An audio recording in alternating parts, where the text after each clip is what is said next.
ہمارا اللہ کے ساتھ یہ رویہ ہے، کچھ مانگنا ہے تو جیسے ہم اپنی ضرب و تقسیموں کا حساب رکھتے ہیں، اپنی جیب کا حساب، اپنے اکاؤنٹ کا حساب، ہم اللہ کی رحمت کا بھی وہ اسی حساب کتاب نہیں چل رہے ہوتے۔ اس لیے فجر سے پہلے ابھی آنکھ بھی نہیں کھلتی اللہ آواز لگواتا ہے، اللہ اکبر اللہ اکبر اللہ اکبر۔ یہ چوٹ ہے دماغ پہ کہ میں بڑا نہیں، میرا کاروبار بڑا نہیں، میں بڑا ڈاکٹر، میں بڑا انجینئر، میں بڑا پروفیسر، میں بڑا وکیل، میں بڑا جج، میں بڑا افسر، میں بڑی سیٹ والا، میں بڑی کوٹھی والا، بڑی کار والا، میں بڑے بنگلے والا، میرے اتنے نوکر چاکر، میں یہ میں وہ، میں ایسے میں ویسے۔ تو اللہ پہلی چوٹ لگواتا ہے، نہیں تو کچھ نہیں، اللہ سب سے بڑا ہے۔ کائنات والو آنکھ اس آواز پہ کھولو کہ تمہارا رب سب سے بڑا ہے۔ دن میں تو وقت نہیں، فرصت نہیں، کام اتنے ہیں، رات کو بستر پہ آئے۔ ہمارے بڑے کیا کرتے تھے، سونے سے پہلے کچھ دیر وضو کر کے قرآن کی تلاوت کی اور پھر سو گئے۔ فجر میں اٹھے، وضو کیا، نماز پڑھی، کچھ دیر قرآن کی تلاوت کی، پھر اپنے کاموں میں لگ گئے۔ اب ہم رات سوتے ہوئے بھی فیس بک کو کرتے کرتے کرتے سو گئے، اور صبح اٹھتے ہی موبائل اٹھا کے پہلے دیکھتے ہیں کسی کا میسج تو نہیں آیا، کسی کی کال تو نہیں آئی۔ اللہ نے سب سے افضل نبی دیا، اللہ نے سب سے بڑا برکتوں والا نبی دیا، تو ہمارے بھاگ جاگے ہم اس کی امت میں آ گئے۔ ہم نے کوئی پرچی تو نہیں تھی لکھوائی، کوئی سفارش تو نہیں تھی ڈلوائی، 12 نبیوں نے دعائیں کی ہیں کہ ہمیں امت محمد میں اللہ پیدا کر دے۔ صلی علیک اللہ صلواتا دائما فالعز والفوز ليس إلا فيك۔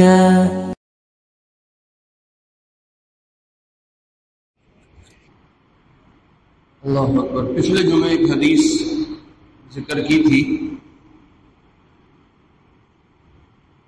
کہ حضور علیہ السلام نے ارشاد فرمایا، دین سراسر خیر خواہی، دین خیر خواہی کا نام ہے۔ تو صحابہ نے عرض کیا، یا رسول اللہ کس کے لیے خیر خواہی؟ تو آپ علیہ السلام نے فرمایا، اللہ کے لیے خیر خواہی، اللہ کی کتاب کے لیے خیر خواہی، اللہ کے رسول کے لیے خیر خواہی، اور مسلمانوں کے امام ان کے لیے خیر خواہی، اور عام مسلمانوں کے لیے خیر خواہی۔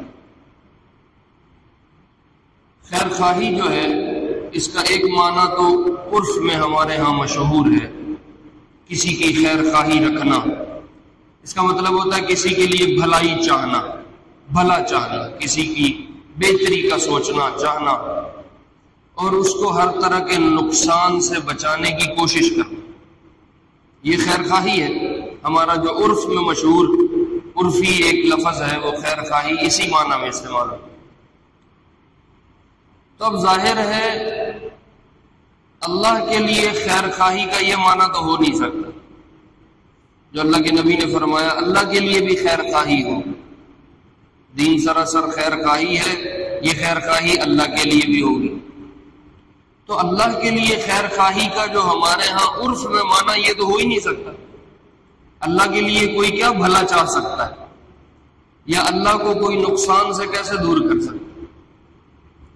تو اللہ کے معاملے میں خیر خواہی وہ معنی نہیں رکھتی جو ہمارے ہاں مشہور ہے۔ تو پھر اللہ کے معاملے میں خیر خواہی کیا ہے؟ تو پھر محدثین نے اس کی شرح کی ہے کہ اللہ کے معاملے میں بندے کی طرف سے خیر خواہی یہ ہے کہ اللہ کو سب سے پہلے تو ایک مانے، اس میں کسی کو شریک نہ لے کے آئے، کسی غیر کو اللہ کا شریک نہ بناتا ہو۔ اللہ اپنی صفات میں بھی کامل ہیں، اللہ اپنی ذات میں بھی کامل ہیں، اس پہ یقین رکھے۔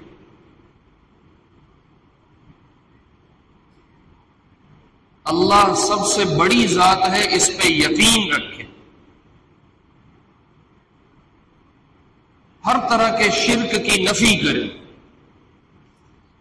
پھر اللہ جو حکم دے رہے ہیں، جن چیزوں سے منع کر رہے ہیں، ان کی پابندی کرے، اور اخلاص کے ساتھ اللہ کی یہ بندہ عبادت کرے،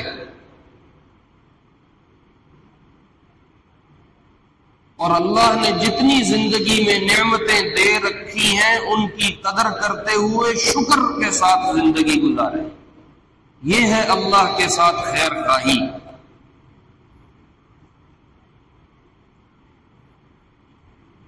اللہ کو اگر صحیح بات کی جائے، ہم اللہ کو بڑا نہیں مانتے،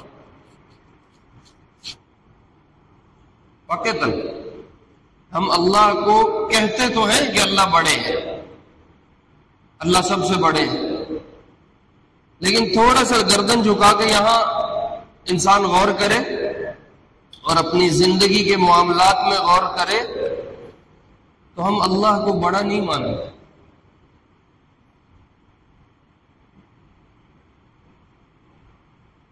ہم اللہ کو سمجھتے ہیں جیسے ہمارے جیسا ہی کوئی آدمی ہو اور وہ تھوڑا سا ہم سے اوپر ہو، جتنی قدر طاقت عزت ہم اس کی کرتے ہیں، عمل کے لحاظ سے ہم اللہ کی بھی اتنی سی ہی کرتے ہیں۔ اس کو میں سمجھانے کی کوشش کرتا ہوں۔ کوئی مسئلہ پیش آ گیا تو ہم اول تو اللہ کی طرف متوجہ ہی نہیں ہوتے، ہماری کوشش ہوتی ہے پیسوں سے حل ہو جائے، اگر پیسے سے حل نہیں ہو رہا تو کوئی بیچ میں ایک تعلق واسطہ لڑا لیا جائے، وہ ریفرنس ڈال کے اپنا مسئلہ حل کر لیا جائے، ریفرنس نہیں ہے تو ہم اور کسی کوشش میں لگ جاتے ہیں کہ کسی طرح میرا مسئلہ حل ہو جائے۔ جب ہم ساری امیدیں توڑ بیٹھتے ہیں اور جب سارے حل نظر آنے سے ہمیں مایوسی شروع ہو جاتی ہے، پھر ہم کہتے ہیں ان کو مصلی پا لینے، ان کو صدقہ کر لینے، ان کو دعا کر لینے۔ اپنی ساری ٹرائی مارنے کے بعد اور جب ہم مصلی کی طرف آتے ہیں یا ہم اللہ کی طرف آتے ہیں تو ہم تجرباتی کیفیت سے آتے ہیں، اچھا چلو کر کے ویکھ لینے، مولوی صاحب آختے نے چلو کر کے وینے۔ ہمارا اللہ کے ساتھ یہ رویہ ہے، کچھ مانگنا ہے تو جیسے ہم اپنی ضربوں تقسیموں کا حساب رکھتے ہیں، اپنی جیب کا حساب، اپنے اکاؤنٹ کا حساب، ہم اللہ کی رحمت کا بھی وہ اسی حساب کتاب نہیں چل رہے ہوتے۔ حالانکہ اللہ کا اور بندے کا تو کوئی جوڑ ہی نہیں بنتا۔ میری جیب میں ضرب تقسیم ہوگی، اللہ کے خزانے میں کون سی ضرب تقسیم؟ قرآن اللہ نے بھر دیا اس بات سے کہ میرے بندو تم اپنے حساب کتاب سے میری طرف نہ آنا، میری ذات کو سمجھ کے میرے خزانوں پہ نظر رکھ کے پھر میری طرف آنا۔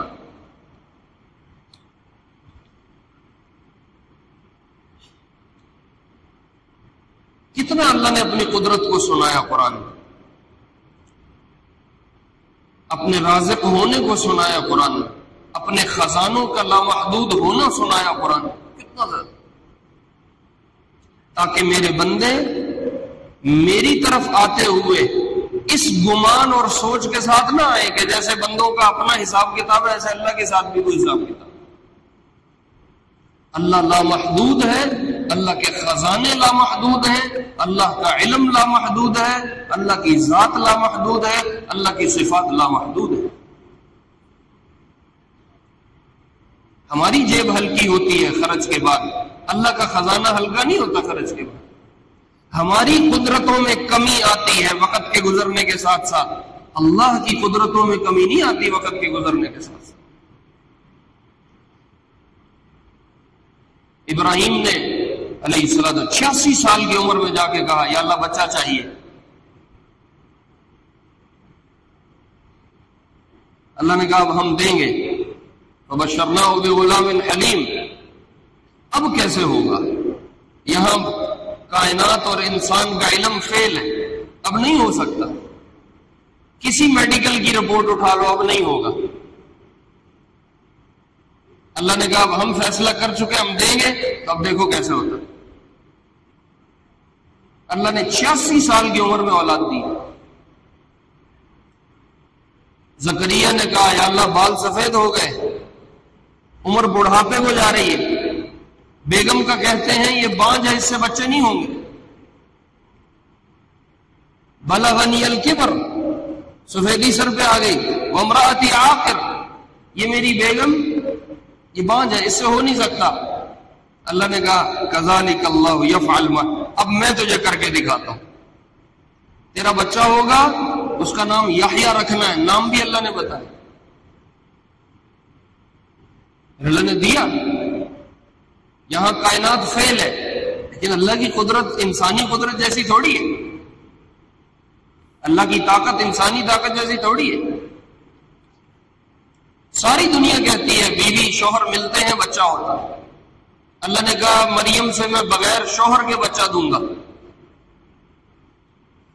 ساری میڈیکل یہاں آ کے فیل ہے، یہ کیسے ہوگا؟ اللہ نے کہا ہوگا، جب تیرا رب چاہتا ہے کہ کچھ ہو اور وہ کسی چیز کا فیصلہ کر دے تو ہو جاتا ہے۔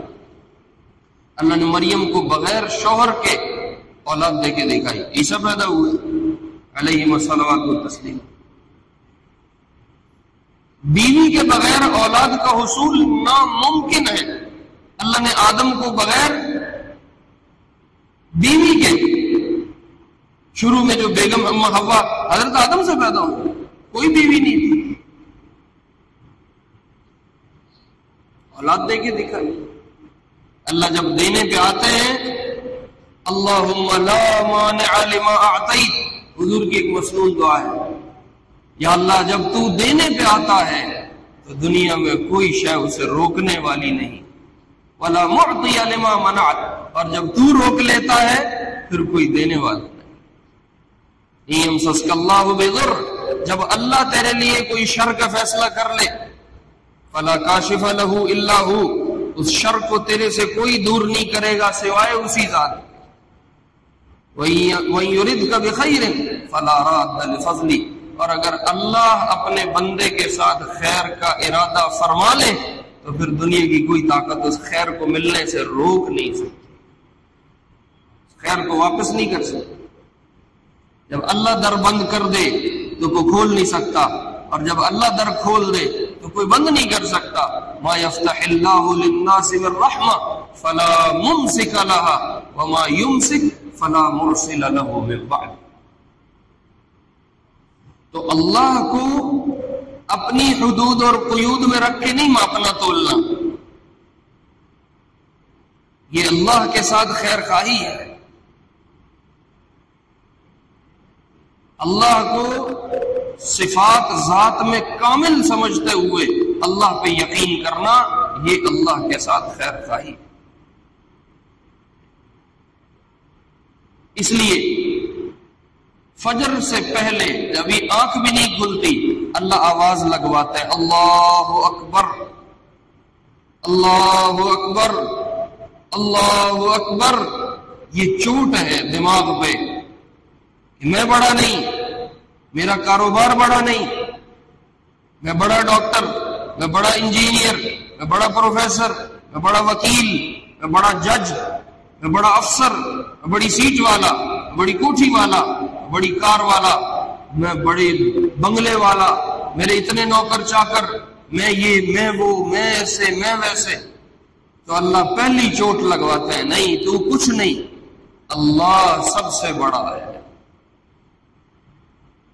کائنات والو آنکھ اس آواز پہ کھولو کہ تمہارا رب سب سے بڑا ہے۔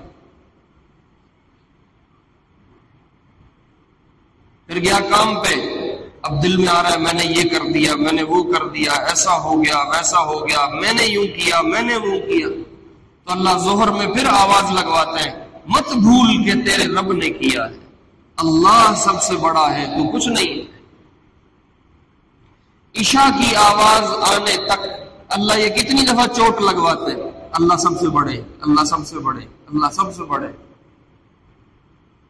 پہلی آواز جو پیدائش کے بعد اللہ نے کان میں ڈلوائی وہ کیا ہے؟ اللہ اکبر۔ میرے بندے ساری کائنات چھوٹی ہے، تیرا رب سب سے بڑا. ہاں تو اللہ کو اس کی تمام قدرتوں اور طاقتوں کے ساتھ ماننا اور اللہ کی ذات کو کسی دنیاوی طاقت کی ذات کی طرح نہ سمجھنا، یہ ہے اللہ کے ساتھ خیر خواہی. وہ خیر خواہی نہیں ہے جو ہم بندے آپس میں ایک دوسرے کے لیے خیر خواہی رکھتے ہیں. اور اللہ جن چیزوں کا حکم دے رہے ہیں، جن چیزوں سے منع کر رہے ہیں، اس کی پابندی کرنا. ہم کسی افسر کا حکم کتنا مانتے ہیں اور ہم اپنے اللہ کا حکم کتنا مانتے ہیں، اس کو دیکھنے کی ضرورت ہے. افسر کے لیے تو خوشامد بھی ہو رہی، افسر کے لیے تو جی حضوری بھی ہو رہی، افسر کے لیے تو جھک جھک کے جا رہا ہے، پلکیں بچھا رہا ہے. اور اللہ کے ساتھ کیا معاملہ ہے؟ 25 سال سے نماز نہیں پڑھی، مہینہ ہو گیا فجر قضا ہو رہی ہے، 3 سال 5 سال 10 سال ہو گئے، جوان ہے، ٹھیک ٹھاک ہے، رمضان کے روزے آتے ہیں گزر جاتے ہیں، پرواہ نہیں.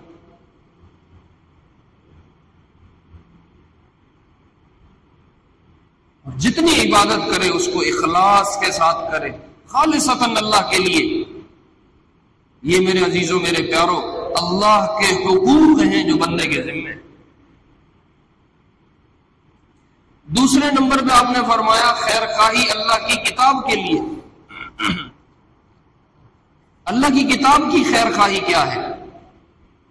خیر خواہی کا تو ہمارے عرف میں جو معنی ہے وہ ہے کسی کے لیے بھلائی چاہنا. انسان قرآن کے لیے کیا بھلا چاہ سکتا ہے؟ اور کسی دوسرے کو نقصان سے بچانے کی کوشش کرنا. انسان قرآن کو کس طرح کے نقصان سے بچا سکتا ہے؟ تو پھر محدثین نے اس کی شرح کی ہے. قرآن کی خیر خواہی یہ ہے کہ قرآن کے حقوق ادا کیے جائیں جو بندے کے ذمے. جیسے اللہ کے ساتھ معاملے میں خیر خواہی یہ ہے کہ اللہ کے حقوق ادا کیے جائیں، اسی طرح قرآن کی خیر خواہی یہ ہے کہ قرآن کے جو حقوق اللہ نے مسلمان کے، ایمان والے کے بندے ذمے رکھے ہیں ان کو ادا کیا. قرآن کے حقوق کیا ہیں؟ میں مختصر کر دیتا ہوں. قرآن کا پہلا حق یہ ہے کہ اس پہ ایمان لایا جائے، اس کو بلا ریب بلا شک کتاب مانا جائے. نمبر 2، قرآن کو اللہ کا کلام مانا جائے اور اللہ کی کتاب مانا جائے. قرآن اللہ کا کلام بھی ہے، اللہ کی کتاب بھی ہے، یاد رکھنا. قرآن سے پہلے جتنی آسمانی کتابیں آئی ہیں وہ کتابیں ہیں، وہ اللہ کا کلام نہیں ہے. کلام اللہ ہونا اور بات ہے، کتاب اللہ ہونا اور بات ہے. انجیل، تورات، زبور اور جتنی کتابیں، صحف ابراہیم و موسیٰ، یہ سب اللہ کی کتابیں تھیں، اللہ کا کلام نہیں تھا. اللہ کا کلام نہیں تھا. لیکن قرآن اللہ کا کلام بھی ہے، اللہ کی کتاب بھی ہے. کلام کا مطلب اللہ کی زبان، وہ ہماری زبان جیسی تو نہیں ہے، پتہ نہیں وہ اللہ کی زبان کیا ہے، لیکن اللہ کی زبان سے یہ کلمات، یہ حروف ادا ہوئے ہیں، یہ ہے اللہ کا کلام. اور قرآن اللہ کی کتاب بھی ہے. اس لیے باقی آسمانی کتابوں کی نسبت قرآن کا مرتبہ زیادہ بن جاتا ہے. اگر یہ بات سمجھ آ جائے تو ایک بہت بڑا اشکال حل ہو جائے گا. اب جو جدید پڑھے لکھے آ رہے ہیں نا، جنہوں نے اب نئی نئی سائنس پڑھ لی ہے، جن کو دانشوری کا بہت زیادہ دعویٰ ہے، اپنے آپ کو پڑھا لکھا کہتے ہیں، وہ یہ کہنا شروع ہو گئے کہ قرآن تو سمجھنے کے لیے آیا ہے، عمل کرنے کے لیے آیا ہے، لہذا اس کو سمجھا جائے، اس پہ عمل کیا جائے. بس اصل میں قرآن اس لیے ہے. یہ ایسے قرآن کو پڑھتے رہنا، تلاوت کرنا اور حفظ کرنا اور قرآن یاد کرنا اور طوطے کی طرح رٹتے رہنا اور بولتے رہنا، اس کا کوئی فائدہ نہیں. وہ اصل میں یہاں غلطی کھا گئے کہ وہ قرآن کو کتاب تو مانا لیکن کلام اللہ نہیں مانا. نہیں، قرآن کو پڑھنا بھی ثواب ہے، قرآن پہ عمل کرنا بھی ثواب ہے۔ پڑھنا اس لیے ثواب ہے کہ یہ کلام اللہ ہے، اور عمل کرنا اس لیے ثواب ہے کہ کتاب اللہ ہے۔ اللہ نے کتاب دی ہے ہدایت کے لیے، تو قرآن کو پڑھنا بھی ثواب ہے۔ ایک ایک حرف پہ 10 نیکی حدیث میں فرمائی ہے۔ تو خالی تلاوت کرنا، اس کو یاد کرنا، رکعتوں میں کھڑے ہو کے پڑھنا، ویسے قرآن کی تلاوت کرنا باعث برکت ہے، باعث اجر ہے، اللہ کے قرب کا ذریعہ ہے۔ اور پھر قرآن کے معانی پہ غور کرتے ہوئے اس کو سمجھ کے اس پہ عمل کرنا، یہ تو نور علی نور ہے۔ تو قرآن کا پہلا حق ہے اللہ کی کتاب اور اللہ کا کلام مانا جائے، اس پہ ایمان لایا جائے کہ اس میں کوئی عیب نہیں ہے، کوئی ریب نہیں ہے، کوئی شک نہیں، کوئی شبہ نہیں۔ اور دوسرا بڑا حق یہ ہے کہ قرآن کی تلاوت کی جائے۔ اب جب سے یہ سوشل میڈیا ہے نا، فیس بک آئی ہے، واٹس ایپ آیا ہے، اب ہمارا قرآن سے تلاوت والا تعلق ختم ہوتا جا رہا ہے۔ دن میں تو وقت نہیں، فرصت نہیں، کام اتنے ہیں، رات کو بستر پہ آئے۔ ہمارے بڑے کیا کرتے تھے؟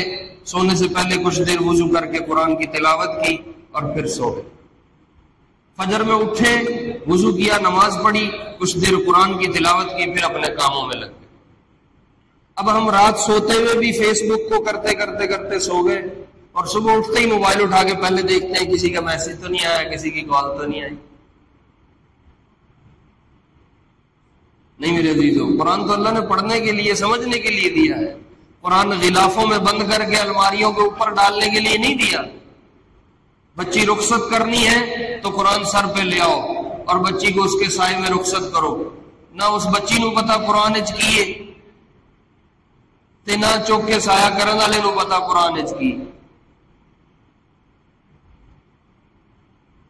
اور رخصت کرتے ہوئے قرآن لے کے آئیں گے۔ قرآن بچیاں رخصت کرنے کے لیے تھوڑی دیا تھا۔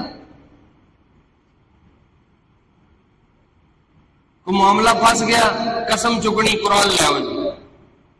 قرآن قسموں کے لیے تھوڑی آیا، قرآن تو پڑھنے کے لیے، اس پہ عمل کرنے کے لیے آیا۔ ایک ساتھی کہنے لگا ہم نے قرآن کو اتنا اوپر رکھ دیا ہے کہ ان ساڈا اپنا ہاتھ بھی نہیں پڑھتا۔ 2 ہفتے، مہینہ قرآن کی تلاوت نہیں۔ تو یہ قرآن کی حق تلفی ہے۔ ہمارے بڑوں کے بارے میں تو یہ آتا ہے، ایک ہفتے میں پورا قرآن مکمل فرماتے تھے۔ یہ جو میں حدیث پچھلے جمعے سے سنا رہا ہوں، یہ تمیم داری رضی اللہ عنہ کی حدیث ہے، انہوں نے نقل فرمائی ہے۔ تمیم داری خود ایک ہفتے میں یعنی 7 راتوں میں قرآن پاک کا ختم فرماتے تھے، نماز میں، تہجد میں۔ ساڈا پورے سال چ نہیں مکتا۔ رمضان گزر گیا، قرآن ختم نہیں ہوتا۔ گھروں میں سارا دن ٹی وی ہے، فلمیں ہیں، گانے ہیں، ڈرامے ہیں، فحش ناچ چل رہا ہے، اللہ کی نافرمانی کے 100 راستے، غیبتیں، چغلیاں، برائیاں، نفرتیں، لڑائیاں، یہ سارا کچھ ہو رہا ہے گھر میں۔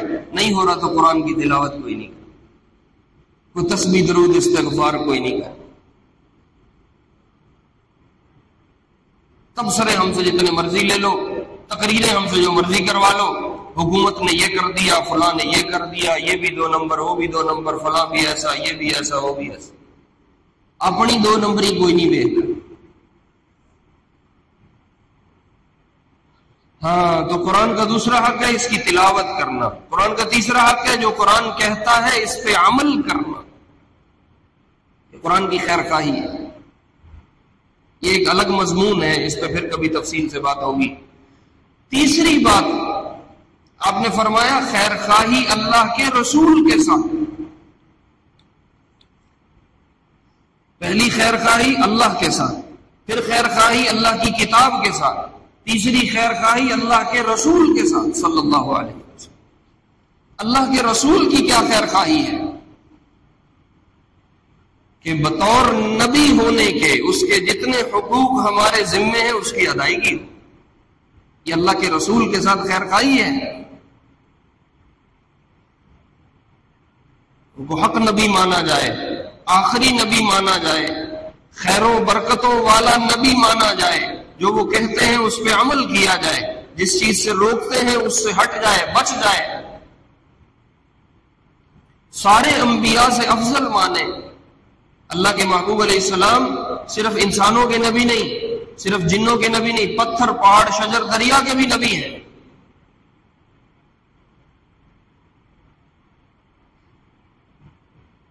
ہر چیز کے نبی ہیں. حضرت ابو ہریرہ فرماتے رضی اللہ عنہ, تبوک سے واپس آ رہے تھے, غزوہ تبوک سے واپسی ہو رہی, ایک جگہ آرام کرنے کے لیے لیٹے تو اللہ کے نبی علیہ السلام کی آنکھ لگ گئی, تھکاوٹ تھی. حضرت ابو ہریرہ فرماتے ہیں ہم نے عجیب دیکھا, ایک درخت ہے وہ زمین کو چیرتا ہوا آیا اور کافی دیر محبوب علیہ السلام کے پاس کھڑا رہا اور آپ پہ اپنا سایہ کیے رکھا. کافی دیر کے بعد وہ درخت واپس جا کے اپنی جگہ پہ لگ گیا. یہ ایک انہونی چیز تھی. ہم سب حیران کہ یہ کیا ہوا. تو جب آپ بیدار ہوئے تو حضرت ابو ہریرہ فرماتے ہیں ہم نے جھٹ سے پوچھا یا رسول اللہ, آج تو عجیب کام ہوا. وہ جو سامنے درخت ہے وہ چلتا ہوا آپ کے سر پہ آیا, کافی دیر سایہ کیے رکھا, پھر واپس چلتا ہوا گیا اور اپنی جگہ لگ گیا. ہم نے آنکھوں دیکھا ہے.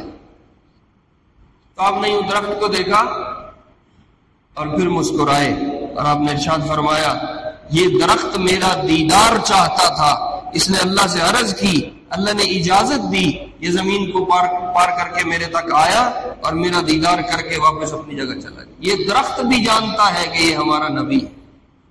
صرف انسانوں کے نبی نہیں ہے, صرف جنات کے نبی نہیں ہے. آمنہ فرماتی ہیں جب میرے پیٹ میں تھے رضی اللہ عنہا, حضرت آمنہ جو حضور کی ماں ہے, فرماتے جب میری پیٹ میں تھے تو میں جس راستے سے گزرتی تھی اس راستے کے پتھر پہاڑ شجر مجھے سلام کرتے تھے, السلام علیکہ یا ام رسول اللہ, اے اللہ کی رسول کی ماں تجھے سلام. یہ پتھر پہاڑ بھی جانتے ہیں کہ ہمارا نبی ہے.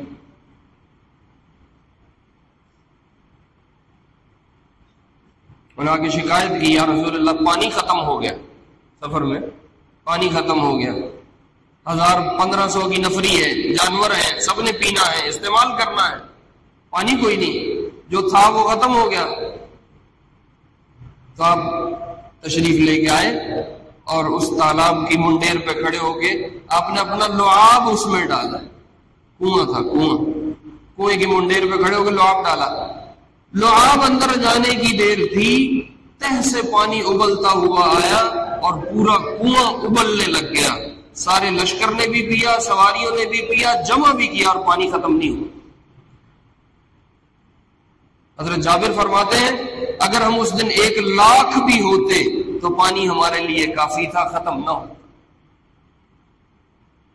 ایسا برکتوں والا نبی, رحمتوں والا نبی, شفقتوں والا نبی ہے. ان میں دسو نبی کس واسطے, نعتاں پڑھن واسطے. وہ نعتاں پڑھ دے ہو تو بس نبی دا حق ادا ہو گیا. آپ نے کوئی کانفرنس کرنی, کوئی جلسہ کرنا ہے تو پہلے قرآن کی تلاوت کر لو, پھر ایک نعت پڑھ لو, بس ختم. باقی اللہ کے رسول مدینے میں رہے, اسی اپنا کام کرنا ہے, اسی ان نہیں جانا. ربیع الاول آئے گا اور 4 دن بڑا ہلا گلا, نعرے اور بینر اور جلسے اور جلوس اور کانفرنسیں.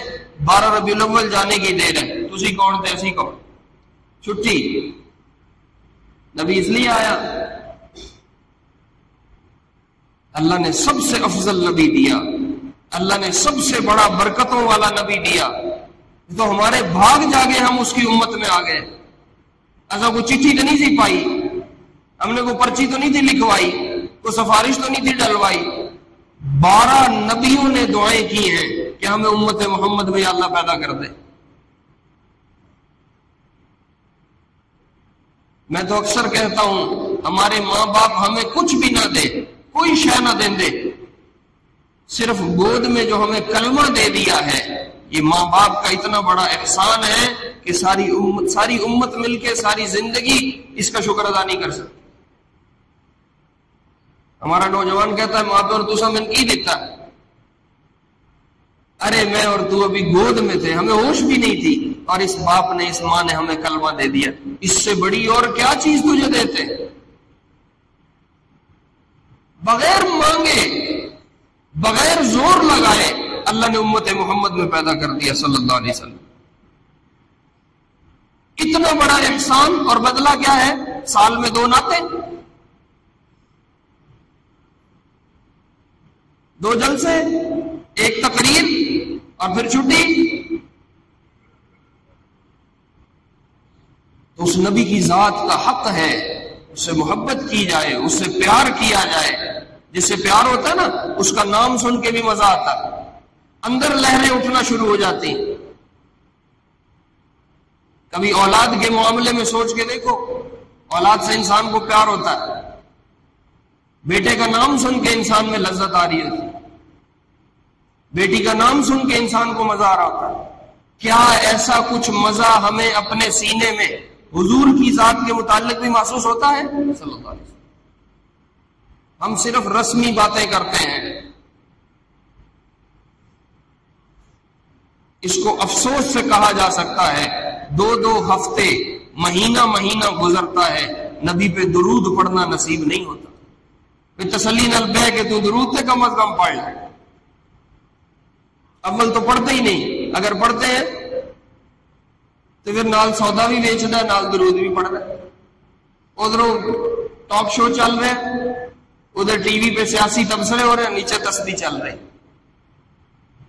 نہیں، یہ مقصود نہیں تھا۔ مقصود تھا کچھ دیر تو سب کچھ چھوڑ دے اور تو اکیلا ہو جا، دماغ کو خالی کر لے، دل کو خالی کر لے، اور اس نبی کو یاد کر جس نے تیرے لیے پتھر کھائے، جس نے مارے کھائی، جس نے بیٹیوں کو طلاقیں ہو گئی، جس نے بھوک کاٹی، جس نے فاقے کاٹے، جس کی سفارش پہ جنت جانا ہے، جس کے حوض کوثر سے پانی پینا ہے، جو کہے گا یہ میرا امتی ہے تب جنت ملے گی، نہیں تو نہیں ملے گی۔ اس نبی کو کچھ دیر کے لیے بیٹھ کے یاد کر، پھر اس پہ درود پڑھ۔ یہ نبی کا حق ہے ایمان والے کے ذمہ۔ ہماری تسبیحات کا کیا کہنا؟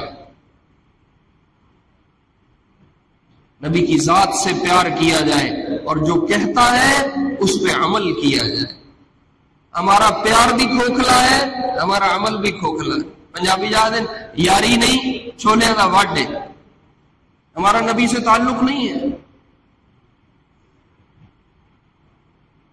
ہم تو مٹی جھاڑنے والا کام کرتے ہیں۔ سال بعد ربیع الاول آیا، مٹی جھاڑ دی، پھر باقی سال چھٹی۔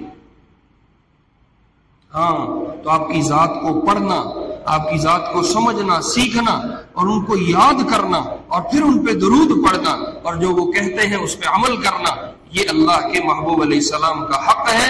جو آپ فرما رہے تھے دین سراسر خیر خواہی ہے، اللہ کے لیے، اللہ کی کتاب کے لیے، اللہ کے رسول کے لیے۔ باقی 1-2 باتیں ہیں وہ اگلے جمعے پہ عرض کر لیں گے۔ اللہ رب العزت کا سننے پہ عمل کی توفیق نصیب فرمائے۔ سنت ادا۔